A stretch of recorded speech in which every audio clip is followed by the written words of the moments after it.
listening to the X-Zone Broadcast Network, www.xzbn.net. Radio's authority on the world of the paranormal and the science of parapsychology. Celebrating 25 years of broadcasting.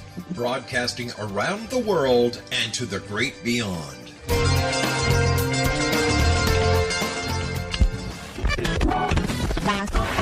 All Hit Radio.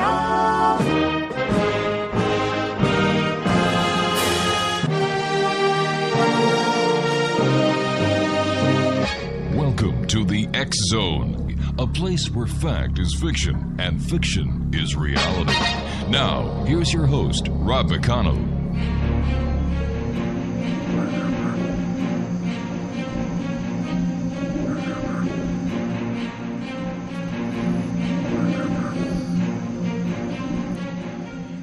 Welcome to the X-Zone, everyone. My name is Rob McConnell, and for the next 4 hours, I am your guest. I am your host. I am your guide as together we cross the time-space continuum to this place that I call the X-Zone. It's a place where people dare to believe and dare to be heard. It's a place where fact is fiction and fiction is reality. And the X-Zone comes to you Monday through Friday from 8 p.m. Eastern until midnight. On the X-Zone Broadcast Network, Angel Broadcast Network, Wiki Broadcast Network, CNN Broadcast Network, Rogers Media International, Digital Broadcast Network, and the Digital Satellite Network, and soon on the Talkstar Radio Network and across Europe on Radio X. If you'd like to give us a call, toll-free worldwide, 1-800-610-7035. My email address is xzone@xzoneradiotv.com on all social media sites. X-Zone Radio TV. And like I said, our main radio site where you can listen to the X-Zone 24/7, 365, as well as the live broadcast, www.xzoneradiotv.com. My first guest tonight is Paddi Moore, and she is one of the first contemporary neo-Vedic astrologers in North America, here fulfilling her vision of incorporating this ancient sacred wisdom as a normal practice in the Western world. Paddi had her first intense spiritual awakening at the age of 7, an experience that would shape and form what would become her life today. In this lifetime, she has traveled the globe and studied with countless masters and healers, deepening her practice and understanding of some of the most esoteric and powerful knowledge available in our time. Her professional repertoire is the result of over 30 years of experience as a teacher and student in the fields of astrology, metaphysics, and spiritual sciences. Her website, Vedic Astrology blog at, whoops, that's her email address, I'm sorry. Paddi, what's your website? Hi, Rob. It's VedicAstrologyblog.com. All right, they just highlighted the wrong information. What a way to start. How are you, Paddi? I'm awesome. How are you, Rob? Nice to meet you. Nice meeting you, too. Tell us a little bit about yourself, and what was that awakening at the age of 7 that has, been the focal point of your trip, your amazing trip into astrology and everything that you're doing? Well, I had a really unusual upbringing. I grew up in the Yukon, which I hope some of your listeners know where that is. It's right beside Alaska in northern Canada. Well, I know where that is because I'm Canadian. Yeah? Yeah. At the age of 7, I started to contemplate the universe and have a profound overwhelming sense of how large it was and how small we were, and I would lie there and try to create an interface between me and the universe, if you like. And at the same time, I was reading all my mother's books.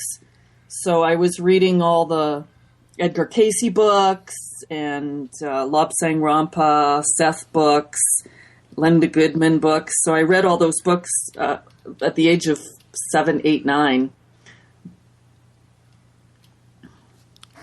And what happened?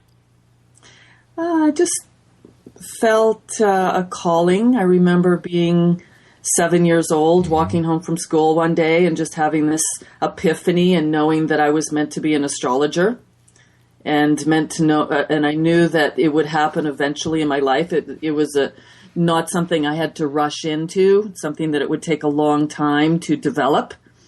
And now it's coming to pass. I've never really been in a rush. Mm-hmm. It's a really deep, esoteric language that takes many years to practice and understand. And in fact, a lifetime, the study never ends.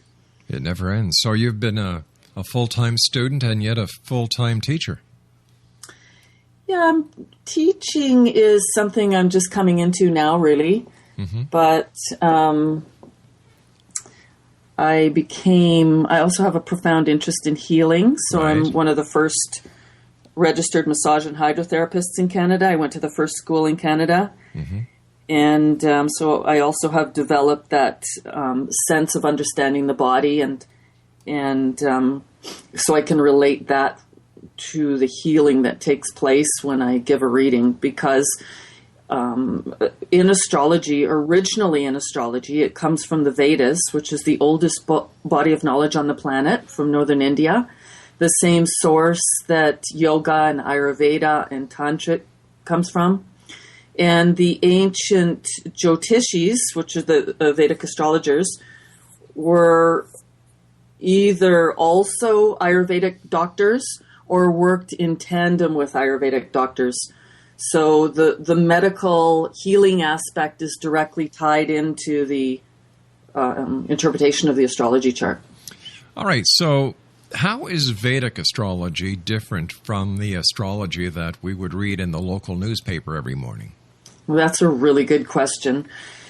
Well, Vedic astrology originates, in northern India that used to be called Bharat, and they still don't know how old it is. It's going back, we know for sure now, 10,000 years, and it's even said to be ancient at that time. So astrology was one of the primary limbs of the Vedas. It's called Jyotisha, and Jo means light in Sanskrit, and Jyotisha means the science of light. And like all Sanskrit, like all the Vedas, it was an oral tradition. So it gravitated out of that location, which is really on the border of Nepal and Tibet and China and India. It gravitated to the various different cultures. And being an oral tradition, by the time it landed in Greece, it had lost a lot in translation. And in Greece, 2016 years ago, there was a bit of a cultural revolution going on, not unlike, I think, what's going on today. Astrology was picked up. But first of all, they didn't get all the information, of course. Mm-hmm. And then next, Julius Caesar decided to create a calendar called the Julian calendar. Right. And his astronomers had the astronomy correct as far as where the planets were at that time, but they didn't know about the precession of the equinoxes. And so that was never included in this calendar. And Western astrology came from Greece, and it uses this Julian calendar. So now, and the world has adopted this calendar, and it's not an astronomically correct calendar. And astrology has a foundation of pure science, which is pure astronomy and pure math. So the astrology that came out of India, came out of the Vedas, is based on sidereal time, which is true star time. Sidereal time. Mm-hmm. Who created sidereal time? Well, sidereal time is what the original astrology is based on. So what the essence of astrology is that around the Earth is the ecliptic, mm-hmm. and it's a band of constellations that runs 10 degrees north and south of the equator. And within that band are all the constellations within the zodiac, or the stars. And the moon moves 13 degrees and 20 minutes per day against the backdrop of the fixed constellations, which means the moon and all the planets shine their light through a specific portion of the ecliptic and pick up energy, if you like, or pick up information. And every 13 degrees and 20 minutes is actually a new lunar sign. The lunar signs never made it into the Western astrology, but if you go to the original astrology or India, you'll learn about the lunar signs called nakshatras.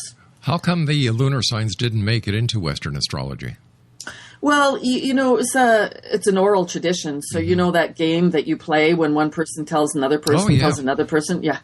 So I think it was just a matter of, if you think that thousands of years it was going to different cultures, by the time it arrived in Greece, that information just didn't arrive. Unreal. So they have the zodiac because the 360 degrees, which the ecliptic is, 12 times 30 is the zodiac sign. So every 30 degrees is a different zodiac sign. But within the zodiac signs, we have within the zodiac signs, which is based on the sun, we have the lunar signs. And they're originally 28, but now there's 27 of those. How do the numbers change, and what effect on the chart that used to have 28 that now has 27? Well, that's a good question. It gets rolled in between Scorpio and Sagittarius, actually. But the bigger question is, right now, for some odd reason, the world is following an astrological system that's incorrect. So it's 24 degrees off, and it falls backwards. So if their planets are not more than 24 degrees into the sign, then they fall back. So a lot of people are not even the sign that they think they are. All right. So if let's say I've been told I'm Taurus, I believe that's a sun sign. That is a sun sign. So, let me just. All right. Let's see if we can. Oh, I don't know if I can do that while I'm on air with you right now, actually. Well, you'll be able to do that during the commercial break. That's going to be coming up shortly. And what I will do is send me your birth information. Yeah, I will. Sure. And but what about when the astronomical society decided to say that, you know what, Pluto's not a planet anymore? Does this have any effect on charts? Well, in fact, the Vedas only is up to Saturn. I see. So they recognized that there were other planets out there, but they are only using up till Saturn. And I was actually a Western astrologer for 10 years before I became a Vedic astrologer, so I was using those outer planets. Mm-hmm. However, going into the original source of astrology and realizing that they're only using up till Saturn, so they're saying that we're influenced with the planets up till Saturn, and then also heavily influenced by the eclipses, which those patterns change every 18 months. So whether Pluto's a planet or not really doesn't have any bearing on real astrology. Why would an eclipse have an effect on an astrological chart? Well, the eclipses, they're called Chayagraha in Sanskrit, which means shadow planets. And the eclipse points are extremely powerful. They're like portals of energy that open up and close, and every 18 months they shift. And if you look at almost all major temples on the planet are created around eclipse points. Right. Yeah, so the eclipses are they're like, I consider them portals of energy. So every 18 months they're shifting, and I've been watching for the last 15 years very carefully in different everybody's charts actually, and I see profound transformation and shifts happen when the eclipse patterns transit people's sun or their moon, particularly. You know, for us people who remember the 60s very well, the age of Aquarius. Mm-hmm. You know, that song and the hippie movement and the love movement and astrology and flower power and music all came to a crescendo. Mm-hmm. When is the age of Aquarius, and what was the significance of it? Well, the age of Aquarius is actually approximately around 2060. Mm-hmm.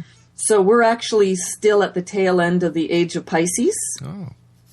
And typically they say that when ages shift, that there's a lot of calamity on the planet, like we're seeing.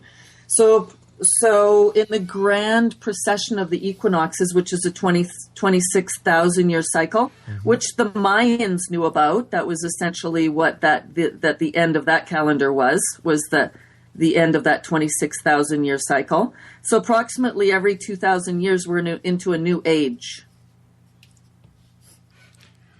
So we're coming out of the Piscean age and going into the Aquarian age. So what is the difference between the two ages, the Piscean age going into the Aquarian age? What do you anticipate, or what do astrologers forecast as the changes, pro or con, that the people on this little third rock from the sun will be subjected to? Well, there's a lot of different thought on that, but essentially, the Piscean age is ruled by water, so it's emotional. Right. And it's mutable, which is changeable. And it's ruled by Jupiter, and it's very much around love and suffering also. Love and suffering. And if you look at who was the icon of the Piscean age, it was Jesus. And what did they draw what did the Christians draw in the sand to identify each other was the fish. Right? Yeah. So the Piscean age has been a very internal, it's yin, it's emotional, it's a very sensitive time. The Aquarian age that we're moving into is not yin, it's yang, which is outwardly masculine. Right. It's air. It's an air rather than water, which is more intellectual. And we see that already we see that happening already with all the new technology, especially computer technology, which is air-based.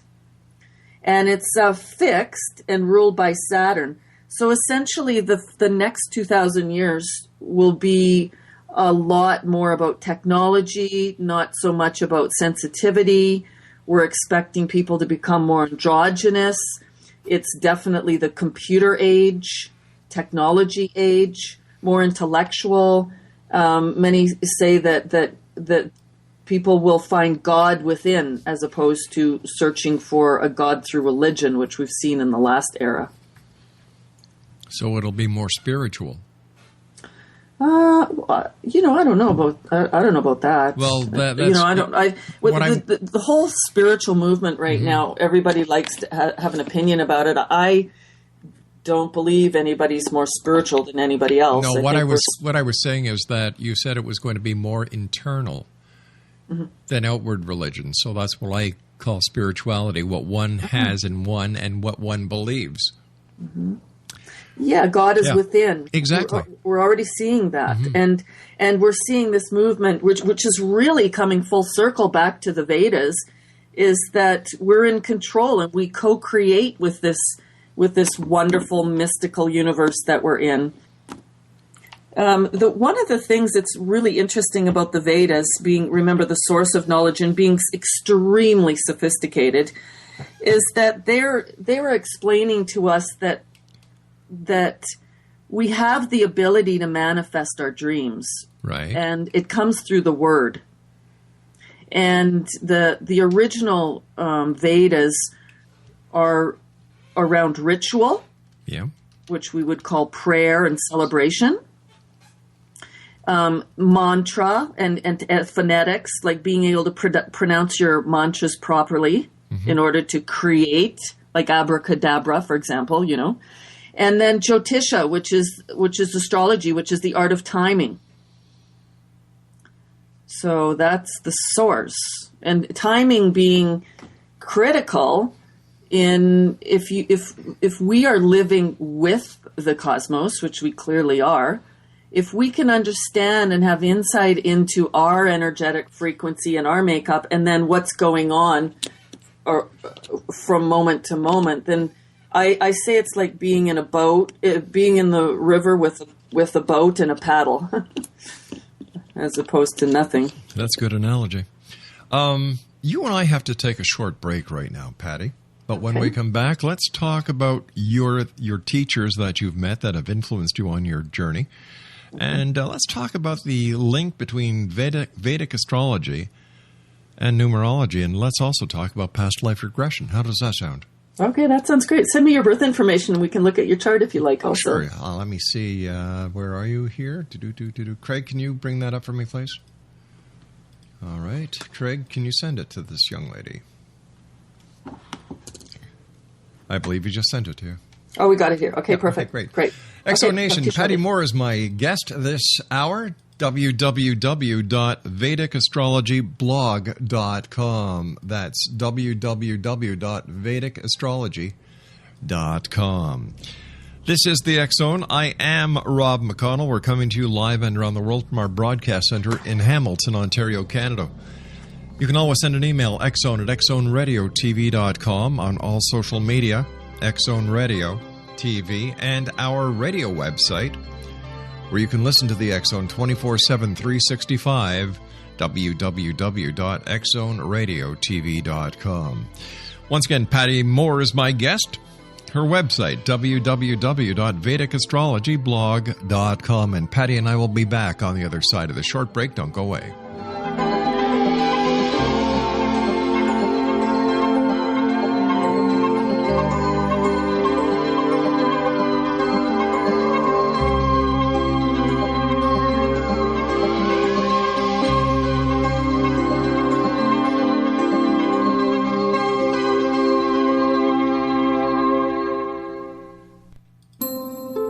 Listening to the X Zone Broadcast Network, www.xzbn.net.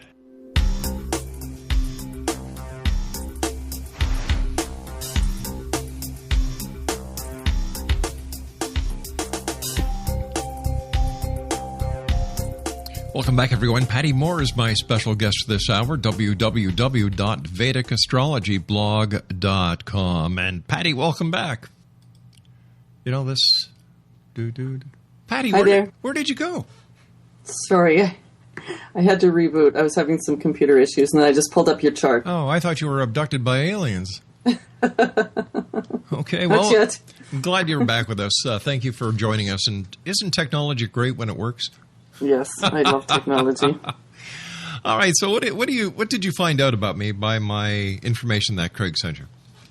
Well, you're not a Taurus, love. You're an Aries. So when you were born, the Sun and Jupiter were aligned in Aries. So your Sun is what's called exalted or very strong in Aries. Mm-hmm. And your Moon is in Taurus. And the Moon is exalted in Taurus. So the Moon is very strong.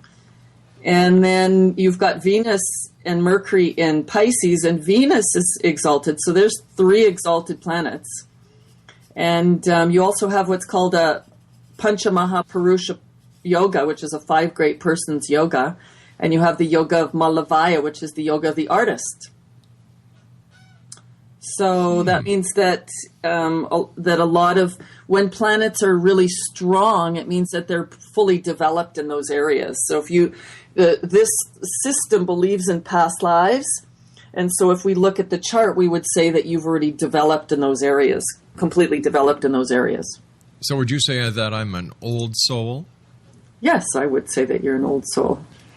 Although you may have a level of immaturity with that Aries sun. What do you mean by that? You mean you can be impulsive and playful and childlike. I was just teasing you. Yeah, that sounds about right. Yeah.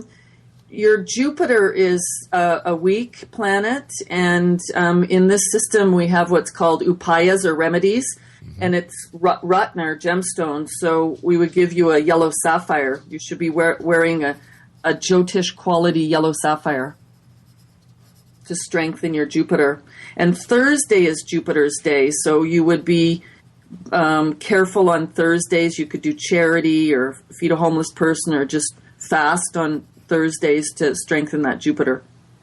So what does this? The significance of Jupiter in my chart mean? Jupiter is the planet of abundance. Mm-hmm. It's ruled by Ganesha, and it would mean that even if you have a very abundant life, you may not feel it at times, may not feel as abundant as you would like it to be. That doesn't sound like me. No? No. I am very grateful for what I have, and I always do extra to help others. Mm-hmm. And I go out of my way to help others because I believe that that is the thing to do when you're a human being, is to help. Be part of the solution, not part of the problem. Yeah, you've got actually a very spiritual chart. Yeah. But, well, it's very personal. This is a very personal insight, so right. Probably not the best thing to go over it on air. Why not? I've had other people go over my charts. Oh, have you? Sure. I've got no secrets from my listeners. I use my real name. I tell them where I am, how they can contact me. I've got nothing to hide. Mm-hmm. Do I? Well, these eclipses have just been affecting you for 3 eclipse patterns in a row, and that's recently just shifted in January. So you're clear of the eclipse patterns affecting you in a big way. And then the other thing is you came out of a Saturn cycle from 1996 to 2015, and September 29th, 2015, you're going into Mercury until 2032. And so it looks like you'll be working on air for a long time yet. Wow. Well, that is good news. That is good news. So when somebody contacts you, Paddi, and they say, Paddi, I heard you talking to Rob on air on the X Zone the other day. Do you do one-on-one charts and one-on-one consultations with listeners? And can they do it on over the internet? I do a lot of my work that way, yes. I work internationally, and I work primarily with Skype, Skype video, and I record the reading and send the reading over in an MP3 format. Mm-hmm. So right now there's so many different forms. There's Skype, or there's Google, or there's Facebook. But I do a lot of that kind of work. And people usually call me when they're in a crisis or when they have a big decision to make. I do a lot of work around relationships, or when people are making major decisions, or when things are just going a bit crazy and they need to understand why and for how long. So how many people do you think that believe, like me, that I was a Taurus, or they believe there's some other sun sign, and they're actually a totally different chart?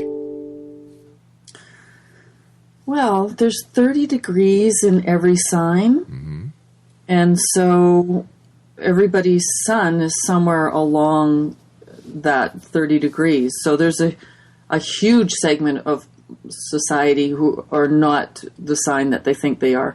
But it's not just the sun. Actually, in fact, astrology is a lunar-based system. And that's the point that never translated out when it moved into the Western world.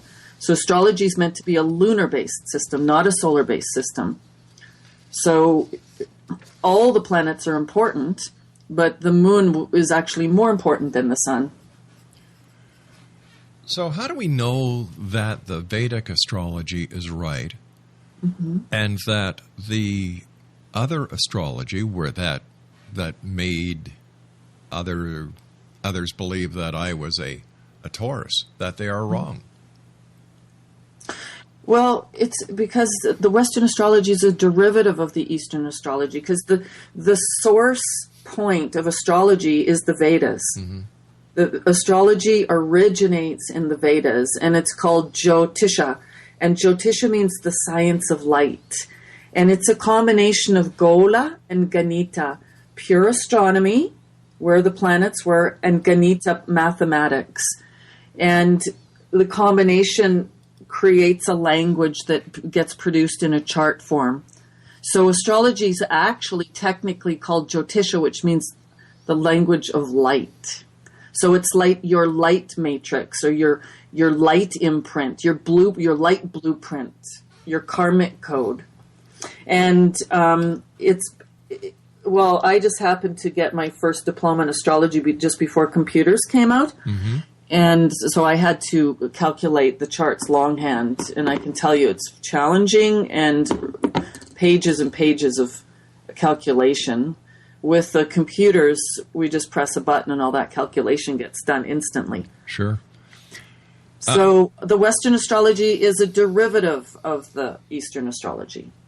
And they created a different calendar. If you went to India, the same way of formatting the chart is never changed. And by the way, if you were to sail across the Atlantic in a boat and use a sextant, or you would use sidereal astrology, the sidereal time measurement, because that's the true star time. All right, but is it possible that Western astrology using the Western calendar and the Western charts is correct, just like Vedic astrology using the Vedic technique is correct? No, I don't believe so. And I'm actually coming from a point of expert in that, because I took my first exams from the Astrological Faculty of England, and I was a Western astrologer for 10 years. And then I went and got my diploma in Vedic astrology. And no, it's not. That's why I kept going to the source of astrology, looking for the source. And it's a language that's designed to explain us something about our own energetic makeup. So, for example, you can't be a Taurus and an Aries. You can't be both. So, yeah, I'm making it my mission in life is to get North America switched over to the correct astrology. But what are the Western astrologers saying? I'm sure they're just not saying, oh, I didn't know that. Well, I'm going to do it your way. Well, the point is that it costs a lot of money and a lot of time to go back to school and study again. So, they're using the tropical system, and they've formatted an explanation, but I just don't agree with it. I just don't agree with it.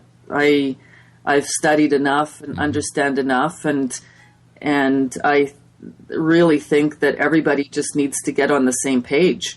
And in fact, the best thing would be the world to be following a calendar that was astronomically correct. Do you really think you're going to have success in changing the world? No. Like, we're still looking at Christopher Columbus discovering America, which he never did. He came over, yes, but it was the Vikings and the Irish that discovered, according to the latest records we have, that actually discovered America. And yet we know for a fact that Christopher Columbus did not discover America, but academia says, yes, he did. So everybody jumps and says, oh, okay. So if we can't change that, how in the heck are we going to change calendars as well as get all the Western astrologers to change their way of doing things to the Vedic? Well, I think it's going to happen naturally because yoga, the practice of yoga is sweeping North America. And there's this whole body of knowledge that goes with yoga is coming in. Also, Ayurveda is now fairly common. We never saw Ayurveda before Deepak Chopra, really. Tantra, we're starting to hear more about. Vastu, which is the original Feng Shui. So I think that as all these practitioners of yoga go deeper into the sister sciences, they're going to be using the Vedic astrology. They already are. Is it possible that Vedic astrology is going to be nothing more than a fad and everything's going to go back to Western astrology? No. Why not? It's not possible because it's the truth. The truth resonates, and it's just not possible. All right, if it was the truth, why was Western astrology used instead of Vedic astrology from day one here in the West? Well, because we're coming down through a Western system, and it's not, there's many ways to break up 360 degrees, as you can see through the Mayans. Yeah. But when we're talking particularly about astrology and the source of astrology, it's coming from the Vedas, the source of the Vedas. And North Americans, a lot of them are not even thinking past Jesus. And the fact is that there's a history way beyond that. Well, of course, it's called Genesis. Mm-hmm. You know, that's in the same book. So I'm having a problem seeing the correlation of your example here. Well, the ancient Indian wisdom, okay, is coming out of India. It's coming out of the Far East. Okay, so what gives that more credibility than something that comes from the West? Well, the calendar here it's like this. So astrology already existed for thousands of years. Yeah. And it's a highly complex mathematical system. So it already existed. Mm-hmm. And so when it landed in Greece, the information was coming from this original source. It's just that not all the information got there. So astrology was not born in Greece. Astrology was born in India. If all this wisdom is coming from India, mm-hmm. why is it such a backward country, so poor, so dirty? You know, so at times, you know, like, you know, I've seen pictures of my sister-in-law's gone there. You know, they defecate on the streets, you know, like, why? How can we take great knowledge from what seems to be a backward country?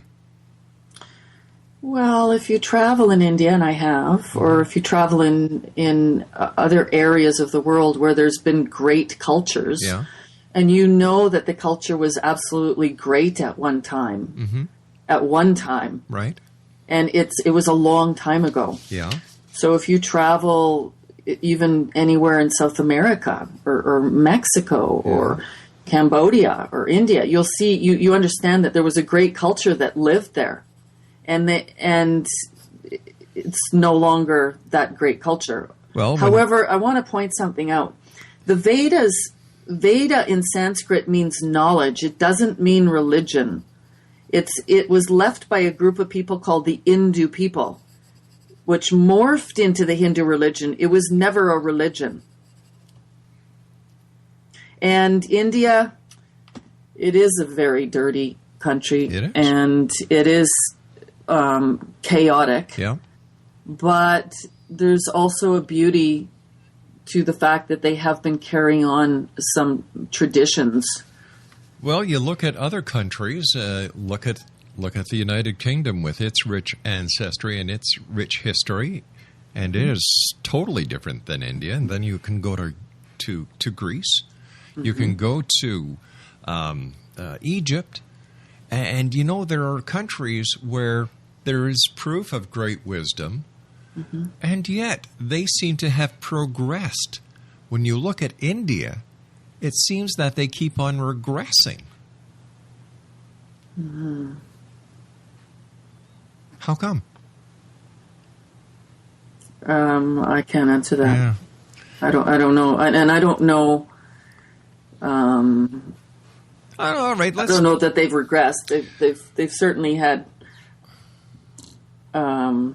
different empires come in. Sure. There's been a lot of. But I mean, they're not. It doesn't seem that they're as advanced as Greece, as Egypt, as the United Kingdom, and other centers where there has been great knowledge. Let's get away from India for a second here. Mm-hmm. The connection between Vedic astrology and numerology. What's that about?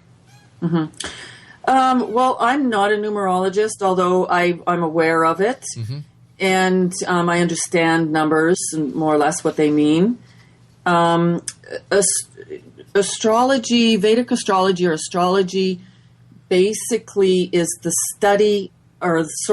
synthesis of the angles of light that intersect at the location of your birth on the planet. So that's essentially what it is. And it's all numbers. It's all numbers. And if you break the universe down or sound down or energy down, it breaks down into numbers. It breaks down into energy, and energy can be expressed through numbers. Oh, sure, because we live in a binary existence. Everything is a combination of 0 and 1. You know, you've got up, down, left, right, in, out, black, white, good, bad, and the rest of it. I understand that. So is there a direct correlation between numerology and astrology? Can they work together? And if they can work together, what would be the outcome? I'm not sure about that. I don't, like, when I'm looking at the chart, like I've got your chart up in front of me right now. So your sun's at 13 degrees and 41 minutes of Aries, and your Jupiter's at 6 degrees and 24 degrees of Aries. So what that means for me is just where they were along the ecliptic. Now, I would look at your Mercury, for example, is at 108, which is the Sanskrit, the sacred number in the Vedic system. I always look to see if somebody's got 108. It's got a special significance, I think. But I'm not doing numerology when I'm doing astrology, but I'm certainly looking at numbers. But it's coming from a different perspective. Ah, okay. So you're looking to see if there's any similarities based on the numbers that you recognize from numerology to see if they're actually incorporated in a person's chart. Yeah, maybe. Okay. I've got, like, for example, your Venus is at 28 degrees of Pisces. So it's called Gandanta, which means it's the last couple degrees of a water sign bordering on a fire sign, and that's called Gandanta. It's got a level of danger, and it's also an indication for enlightenment. So I guess there's a use of numerology in there, but yeah, it's all numbers, but it's patterns and layers of patterns. And yeah, we do pay attention to the numbers, but not in the same sense as numerologists do. They break down words. All right, before we say so long for tonight, tell me about past life regression. Well, in the Vedic system, they believe in the transmigration of the soul. And so when we look at the chart, we get an idea of what the soul's been up to, because you arrive into this lifetime with karmas and gifts and challenges, and we would say that is because of past lives. And my belief is that we hold the memory within our own subconscious. So I will offer past life regression to certain clients that I think would benefit from it, but it doesn't happen all the time, and not everybody needs to do it. But it's a rich experience if you're so inclined. Well, you know what? The time has gone by so fast, Paddi. I want to thank you ever so much for joining us. Thank you. Continued success. And Exo Nation, if you would like to contact Paddi for a one-on-one consultation, visit her website at www.vedicastrologyblog.com. That's www.vedicastrologyblog.com. Now, I'll be back on the other side of this break as we continue here in the X-Zone from our broadcast center in Hamilton, Ontario, Canada. Worldwide toll-free, 1-800-610-7035. My email address is xzone@xzoneradiotv.com. On all social media sites, X-Zone Radio TV, and our main radio website, where you can listen to the X-Zone 7/24/365, is www.xzoneradiotv.com. And that is the same address that you can listen to the live show Monday through Friday from 8 p.m. Eastern until midnight.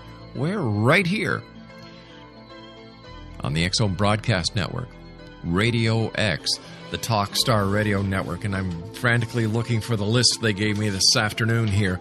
Angel Broadcast Network, Wiki Broadcast Network, Sirius Satellite Network, TNA Radio Network, Digital Broadcast Network, and Digital Satellite Network, and that's just a few of them. I'll be back on the other side of this break. Whatever you do, don't go away.